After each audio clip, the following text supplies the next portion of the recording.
हाय friends, good morning. ऑनपूर्ण education से मैं दीपक प्रजापति और आज की क्लास के अंतर्गत हम 9th के मैथ की बात करेंगे। और 9th के पिछली क्लास में मैंने कुछ टॉपिक दिया था, आपको बेसिक चीज़ बताया था उसके पहले वाले वीडियो में, और मैंने बहुत सारी चीज़ बता दिया था। 9th के बेसिक चीज़ बता दिया था, कैसे आपको बेसिक मजबूत करना है, मैंने सारी चीज़ आपको बता चुका था। और आज की क्लास में हम कुछ क्वेश्चन की बात करेंगे। हमने पिछली क्लास में परिमेय संख्या और अपरिमेय संख्याओं के बारे में बात किए थे। आज फिर उन्हीं पे कुछ क्वेश्चन है, ठीक है, जिन क्वेश्चनों को हम सॉल्व करेंगे जो आपके एक्सरसाइज से संबंधित होंगे। ठीक है, आइए देखिए, समझते हैं क्वेश्चन हमारा क्या है, कैसे आपको हल करना है। क्वेश्चन बहुत ही आपके आसान है, थोड़ा सा ध्यान देंगे आपको समझ में आ जाएगा। जैसे क्वेश्चन आपका क्या दिया है, कुछ क्वेश्चन आपके दिए, उसमें से पहचान के आपको बताना है कि कौन सा आपका परिमेय है और कौन सा अपरिमेय है। देखिए यहां से क्वेश्चन आपका दिया हुआ है, ठीक है, ठीक ना। क्वेश्चन यहां से देखिए क्या दिया हुआ है, रूट में 23, रूट में 23 आपका दिया। अभी पूछ रहे हैं कि बताइए कि अपरिमेय है कि परिमेय है, यह हमें बताना है। मैंने आपको पिछली वीडियो में बहुत इसके बारे में डीपली बताया था कि देखिए परिमेय संख्या आपका क्या है, अपरिमेय संख्या क्या है। तो जिन संख्याओं को हम p/q के रूप में लिख सकते हैं और जहां से जो हर आपका q होगा उसका स्थान पे कभी भी 0 नहीं होना चाहिए, वो आपका क्या कहलाएगा, परिमेय संख्या कहलाएगा। और जिन संख्याओं को हम p/q के रूप में नहीं लिख सकते हैं वो अपरिमेय संख्याएं कहलाती हैं। मैंने सब कुछ के बारे में बता दिया था। ठीक है, अब उससे आसान चीज मैं आपको बता देता हूं। सबसे पहले आप आइए कि अभाज्य संख्या पे बात करते हैं। ठीक है, मैंने पिछली वीडियो के अंतर्गत, ठीक है, पिछले कक्षा के अंतर्गत मैंने बताया भी था कि जो आपका अभाज्य संख्या है वो अपने आप से कटती और 1 से कटती है। जैसे आपका क्या हो गया, यहाँ से 2 हो गया, 3 हो गया, फिर यहाँ से 5 हो गया, 7 हो गया, 11 हो गया, 13 हो गया, 17 हो गया, 19 हो गया, 23 आपका हो गया। ऐसे करके बहुत सारे आपके नंबर मिलेंगे जो अपने आप से कटेंगे और किसी से नहीं कटने वाले हैं। अगर ये संख्या रूट के अंदर आपका कहीं भी दिख रहा है या दिख गया तो बेहिचक एकदम आप क्या करिए, इसको अपरिमेय मानिए। एकदम 100% कंफर्म है कि आपका अपरिमेय होगा तो होगा, उसमें कुछ भी नहीं सोचना है। जितनी अपरिमेय संख्याओं को ले लीजिए, ठीक है, कैसे बनती है उनके बारे में बता रहा हूं। जितनी भी अपरिमेय संख्याएं हैं, देखिए जितना आपका भाज्य संख्या मैंने बता दिया, इसका बहुत सारा संख्या आप क्या आएंगे, जब उनको रूट में कर लेंगे वो आपका संख्या क्या बन गया, अपरिमेय बन गया। अगर रूट में कोई ऐसा नंबर भी आपका दिखेगा, जैसे आपका 4 हो गया, 9 आपका हो गया, यहाँ से 16 आपका हो गया, तो इन सब नंबरों को हम आसानी से बाहर निकाल सकते हैं। जब ये आपका बाहर निकल गया तो परिमेय संख्या आपका होगा। मैंने सारा चीज के पीछे आपको बता चुका था। कोई भी आपका अंक लिखा है या आपका माइनस में या प्लस के रूप में है तो आपका क्या है, परिमेय है। वो धनात्मक ऋणात्मक पूर्णांक है तो वो परिमेय आपका है। जैसे यहाँ पे 2 लिखा है ना, ये p/q के रूप में नहीं दिख रहा है लेकिन फिर भी परिमेय है। कैसे, देखिए 2 को हम बटे में 1 लिख सकते हैं। अगर 1 लिखेंगे तो कोई अंतर नहीं पड़ने वाला है, तो क्या यहाँ से आपका p/q के रूप में नहीं हो गया। जब ये p/q के रूप में हो गया तो हम कहेंगे कि 2 1 आपका क्या है, परिमेय संख्या है। आया चीज क्लियर हुआ। देखिए आप जब भी मेरी वीडियो को देखिए ना, कापी कलम लेकर के बैठिए, ठीक है, जितने यूट्यूब वाले हैं, और वे लोग मेरे वीडियो को बैक कर करके देख ले, समझ ले क्या कह रहे हैं। फिर भी अगर आपको दिक्कत है तो आप कमेंट्स करें और मैं आपके क्या कर रहा हूँ, सॉल्यूशन के लिए देने के लिए तैयार हूँ। आपको हर चीज मिलेगा। ठीक है, अब आते हैं क्वेश्चन पे। क्वेश्चन हमारा क्या है कि हमारा क्वेश्चन है कि जो रूट में क्या होगा, 23 होगा, एक क्या है, तो एक अपरिमेय संख्या है कि परिमेय संख्या है, ये बताना है। अब आप बता देंगे कि परिमेय होगा क्या, परिमेय सर क्या होगा, अपरिमेय होगा। कैसे, क्योंकि मैंने अभी आपको बता दिया कि जितनी क्या है अभाज्य संख्या है, जब उनको रूट में कर देंगे तो अपरिमेय बनेगा। तो 23 आपका अपरिमेय संख्या होगा कि नहीं होगा, जब रूट में रहेगा तब। 23 आपको क्या अभाज्य संख्या रूट में है तो अपरिमेय संख्या कहलाएगा। आया चीज समझ में, जिसे हम क्या कहेंगे, लिखेंगे अपरिमेय संख्या। ये आपका क्या हो गया, अपरिमेय संख्या हो गया। इसी क्रम में एक और क्वेश्चन दिया हुआ है, रूट में 2 to 5। अब देखिए इसका फैक्टर हो सकता है क्या, इसका फैक्टर हो सकता है क्या, फैक्टर करके चेक कर लेंगे तभी आप कहेंगे कि हाँ परिमेय की परिमेय है। देखिए यहाँ से 225 का फैक्टर कर देंगे तो पहले 2 से देंगे, नहीं 2 से पहले 3 से दे दीजिए।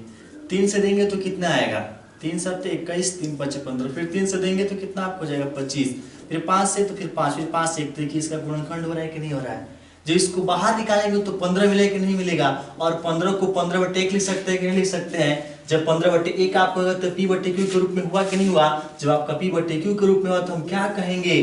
परिमेय संख्या। ये आपका क्या कहलाएगा? परिमेय संख्या कहलाएगा। आया बात समझ में? अब देखिए तो क्वेश्चन आपके समझ में आ गया कैसे करना है। और देखिए मान लीजिए कोई संख्या आपका दशमलव में दे दिया हो तो आप क्या करेंगे? जैसे क्वेश्चन आपके दशमलव में दिया हुआ है, ठीक है। क्वेश्चन क्या है? क्वेश्चन में यहाँ लिख देता हूँ कि 0.37656, ठीक है। ये आपका क्वेश्चन दिया हुआ है, ये दशमलव में दिया हुआ है। अब बताइए कि परिमेय है कि अपरिमेय है? ध्यान दीजिएगा, जब आपका दशमलव प्रसार के रूप में कोई भी संख्या लिखा होगा, अगर वो शांत है, शांत किसे कहेंगे? मैंने पिछले वीडियो आपको बताया था, फिर भी मैं एक बार बता देता हूं, ध्यान दीजिएगा कि शांत का मतलब ये है कि जो दशमलव प्रसार करे तो कहीं जाकर के रुक जाए, उसका प्रसार इन्फिनिटी यानी कि अनंत तक न हो, तो आपका क्या कहलाएगा? शांत दशमलव कहलाएगा। क्या इसका इन्फिनिटी तक गया हुआ है? यही तक ना, 4 अंक तक आपका आ रहा है, इसलिए इसका दशमलव प्रसार क्या है? आपका शांत है। और जब शांत आपका होगा तो एक परिमेय संख्या कहलाएगा। अब देखिए इसे p/q के रूप में कैसे लिखेंगे? दशमलव के बाद कितने अंक है? 4 अंक ना। तो देखिए 3 7 5 हो, नीचे आप एक लिख करके कितना जीरो बढ़ाएंगे? 4 जीरो। क्या यहाँ से p/q के रूप में नहीं हुआ? p/q के रूप में हो गया, तो इसे क्या कहेंगे? तो परिमेय संख्या कहेंगे। आपका क्या कहलाएगा? तो परिमेय संख्या कहलाएगा। आया बात समझ में? क्लियर हो गया? एक क्वेश्चन और इसमें लेते हैं जो आपके लिए बहुत ही महत्वपूर्ण है। जैसे मान लीजिए यहाँ पे क्वेश्चन दिया है 0.1200 1200 फिर 1200, ठीक है। फिर ये 1 2 ऐसे करके क्रम आपका बढ़ता जा रहा है इन्फिनिटी तक। इसको हमें बताना है कि अपरिमेय है कि परिमेय है। देखिए इन्फिनिटी तक कोई अगर आपका जा रहा है, अगर एक ही संख्या का रिपीट हो रहा हो तो परिमेय हो सकता है। लेकिन देखिए यहाँ पे क्या एक ही संख्या का रिपीट हो रहा है? देखिए यहाँ पे 2 जीरो, यहाँ पे 3 जीरो, यहाँ पे 4 जीरो, यानी किसी क्रम में जीरो आपका बढ़ता जा रहा है। इसका कोई लिमिट नहीं कि कहाँ तक आपका जाएगा, इसलिए कभी भी आपका परिमेय नहीं बल्कि क्या कहलाएगा? अपरिमेय। ये आपका 100% है, कहीं भी आप देख लेंगे ये आपका क्या कहलाएगा? अपरिमेय कहलाएगा। इस रूप में जितनी संख्याएं होंगी जिनका क्रम आपका बढ़ता जाएगा तो क्या होगा? तो परिमेय नहीं बल्कि अपरिमेय होगा। अपरिमेय होगा, बिल्कुल अपरिमेय होगा, ठीक है। आप ध्यान रखेंगे इस बात को। ये आपका परिमेय, ये आपका परिमेय, ये आपका क्या हो गया? परिमेय, आपका अपरिमेय। इससे ऐसे क्वेश्चन भी आपके मिलेंगे तो बिल्कुल ये आपका बेस मैंने बता दिया। एक्सरसाइज भी ऐसे क्वेश्चन आपके दिए गए हैं, आप बिल्कुल आसानी से वो क्या कर सकते हैं? हल कर सकते हैं। अब आगे कुछ और संख्या हम लेके आते हैं जिनमें आपको परिमेय और अपरिमेय बताना है, ठीक है। चलिए क्वेश्चन हमारा ये है कि 2 प्लस यहाँ से 23 लिखा हुआ है और यहाँ से आपका -23 लिखा हुआ है, ठीक है। और ये भी करड़ी में आपका है। आ रहा है समझ में? देखिए इसको देखने से पहले मैं यहाँ पे चीज आपको बता देता हूँ। जैसे कि 2 प्लस करड़ी में 5, ठीक है। फिर यहाँ से 2 माइनस करड़ी में 5, ठीक है। अब ये देखिए इन दोनों को पहले देखिए ध्यान से, ठीक है। इन दोनों को देखिए बताइए कि आपका कौन सा अपरिमेय है? देखिए 2 प्लस करड़ी 5, ये अपरिमेय है कि परिमेय है? ये अपरिमेय है कि परिमेय है? ये मैं आपको बस बेसिकली चीज बता रहा हूं बाबू, ये कहीं मिलने वाला नहीं, कहीं लिखा हुआ नहीं मिलेगा। जो मैं यहाँ पे बता रहा हूं उसको नोट कर लीजिए एकदम अच्छे से, और बुक के सारे क्वेश्चन इसी मेथड आपके क्या होंगे? हल होंगे। एकदम कॉन्सेप्ट यहाँ पे दे रहा हूं, कहीं लिखा हुआ नहीं मिलेगा चीज जो मैं बताने जा रहा हूं, एकदम इसको नोट कर लीजिए। देखिए ध्यान से यहाँ पे ये 2 प्लस √5, देखिए ध्यान से कैसी संख्या है? ये परिमेय संख्या है। और ये कैसी संख्या है? अपरिमेय संख्या है। तो यहां से हम परिमेय और अपरिमेय संख्याओं को जोड़ेंगे तो क्या मिलेगा, ये पूछ रहा है। जो जोड़ने के देखिए जब इन दोनों को जोड़ेंगे तो क्या होगा? 2 प्लस √5 ही होगा, क्योंकि अलग रूट में क्या रूट में नहीं है, नहीं मिलेगा, एक में अलग रहेगा। लेकिन जब इतना आपका प्राप्त हुआ इसे हम क्या कहेंगे? परिमेय कहेंगे कि अपरिमेय कहेंगे? क्योंकि इसमें दोनों चीज आपका दिख रहा है, ताकि हम क्या सत्य मानेंगे, कौन सत्य मानेंगे? तो हम लिख लीजिए, मैं आपको बता देता हूं कि जब कोई अपरिमेय संख्या हो और अपरिमेय संख्या में परिमेय संख्या जोड़ेंगे, या कोई अपरिमेय संख्या हो परिमेय संख्या में से परिमेय संख्या को घटाएंगे, या ठीक इसका उल्टा।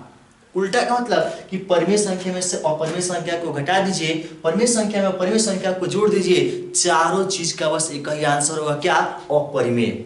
यानी कि ये हमेशा जोड़ने पर या घटाने पर क्या प्राप्त होगा? तो अपरिमेय ही प्राप्त होगा। ये 100% आपका क्या है? कंफर्म है, कहीं जाकर के देख लीजिएगा। अगर कोई ऐसा कहता है तो गलत काट दीजिए, ये बिल्कुल आपका 100% सत्य कॉन्सेप्ट है। इसको कॉन्सेप्ट को रखिए, किताबों को छोड़िए, इस कॉन्सेप्ट को पकड़िए, तब जाके आपका क्लियर होगा टॉपिक, ठीक है। ये आपका अपरिमेय होगा।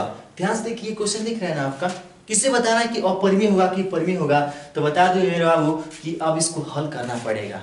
हल करके अब बताएंगे, ऐसे नहीं बताएंगे इसको हल किया तो इतना मिला कि नहीं मिला, ठीक उसी इसको भी हल करेंगे। देखिए यहाँ से ब्रैकेट हटाएंगे तो यहाँ से 2 प्लस रूट में 23 और यहाँ से 23 आपका होगा। ये देखिए प्लस में आपका मैथ्स में तो दोनों कैंसिल, बचा क्या आपका 2 और 2 के बट्टे में 1 लिख सकते हैं। जब 2 के बट्टे में 1 लिख लेंगे तो आपका क्या कहलाएगा, तो P बट्टे Q, यानी कि P बट्टे Q के रूप में आपका बन गया। तो क्या हम कहेंगे कि 2 प्लस करड़ी में 23 माइनस करड़ी में 23 एक आपका क्या होगा, तो परिमेय संख्या होगा। इस क्रम में इसको क्या करना है, हल करना है। जो भी संख्या आपका मिलेगी इसी पे आपको हल करना है। एकदम बिल्कुल यही टॉपिक है, बेस है। मैंने आपको बेस समझा दिया, आप सारे क्वेश्चनों को हल करिए। फिर भी आपको दिक्कत है तो आप कमेंट्स करिए, मैं इसके आए का जो भी क्वेश्चन हो मैं आपको देने वाला हूँ। और ठीक इसके अगले वीडियो में मैं परिमेयकरण आपका क्या है इसके बारे में बिल्कुल विरोध आपको समझाने वाला हूँ। और ये बहुत ही इंपॉर्टेंट है और क्लास 9th में इसका टॉपिक दिया हुआ है। और ये क्लास 9th में नहीं बल्कि किसी भी क्लास का जब आप मैथ पढ़ेंगे ऊपर तक जाएंगे, प्रत्येक क्लास के लिए बहुत ही इंपॉर्टेंट टॉपिक है परिमेयकरण, जो मैं ठीक इसके अगले वीडियो में क्या करने वाला हूँ, देने वाला हूँ। तब तक आप इसको तैयार कर लीजिए, घर पे रहिए, सुरक्षित रहिए, टेक केयर, थैंक यू।